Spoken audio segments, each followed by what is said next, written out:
Lezhë u trondit këtë të njëjtë nga një vrasje, viktim mbeti Gjovalin Prendi, 65 vjeç, i cili rezulton të jetë babai Roan Brahimit, alias Sidorel Prendi.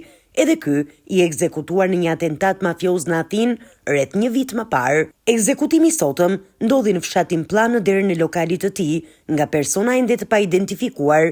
Fillimisht 65 vjeçari mbeti i plagosur dhe u transportua në spital, por më pas ndroi jetë. Roan Brahimi dyshohet të ketë lidhje dhe me vrasjen e Gentian Bejtjes më 15 mars 2024 në Larushk të Krujës. Roan Brahimi, i njohur dhe me emrin e vërtet Sidorel Prendi, ishte një nga figurat më enigmatike dhe të përfolura të botës së krimit në Shqipëri vitet e fundit.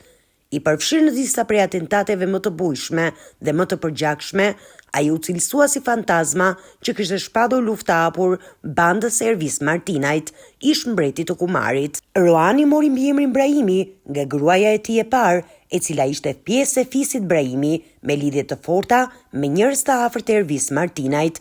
Emri i tij i lindjes ishte Sidorel Prendi dhe ai ishte me origjinë nga fshati Plan i Lezhës. Përplasja e tij me njerëzit e Martinajt filloi pas një borxhi të lidhur me lojrat e fatit.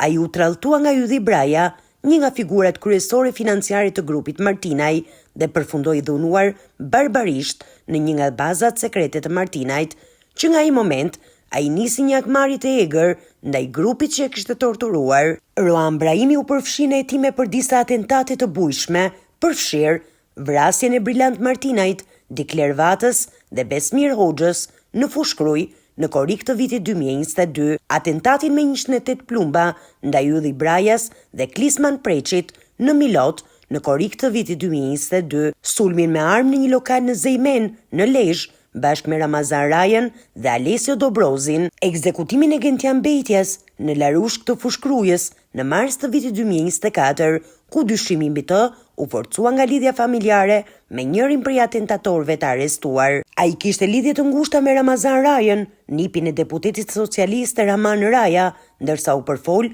për mbështetje nga bos të zonës së Niklës, që dyshohet se e përdorën në atentate kundër rivalëve të tyre. Një vit më parë, persona të panjohur me motor qelluan për vdekje shqiptarin, i cili ishte në makinë me gruan e tij, ku kjo e fundit mbeti e plagosur lehtë. Fëmia 7 vjeçar i çiftit, i cili po luante në shesh me gjyshen, ka parë me sytë e tij vrasjen e Tahatit, sipas dëshmitarëve okular. Ekzekutorët raportohet se vëzhgonin çdo lëvizje të familjes së viktimës, ndërsa, me sa duket, kanë ruajtur një vend parkimi për Roan Brahimin për ta futur atë në kurth. Autorët kanë parë shënjestrën e tyre duke mbërritur dhe më pas kanë ndezur motorin duke u larguar nga vendi i ngjarjes.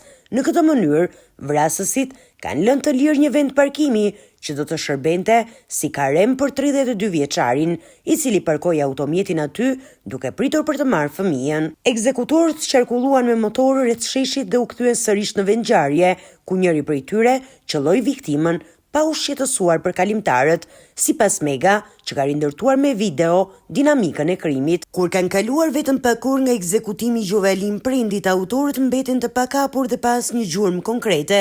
64 vjeçari u vra me breshëri automatiku përpara lokalit të tij në fshatin Plan, në një atentat të mirë organizuar që tregon për një skenar të menduar deri në detaj. Pamjet e kamerave të sigurisë kanë fiksuar një automjet ende të paidentifikuar që futet dhe del nga ura e vjetër e Milotit, një rrugë e përdorur shpesh si itinerar largimi.